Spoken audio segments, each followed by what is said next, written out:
સવારના 8 વાગે માળા લઈને બેઠી, વહુએ કામ મને સોંપી દીધા રે, મેં તો માળા ન ફેરવી.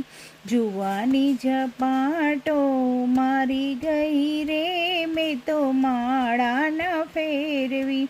ગળપણ ક્યાંથી આવી ગયું રે, મેં તો માળા ન ફેરવી.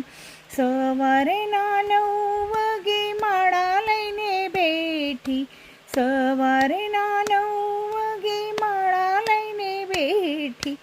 ખેતરે જવાનો ટાઈમ થઈ ગયો રે, મેં તો માળા ન ફેરવી. સવારના 10 વાગે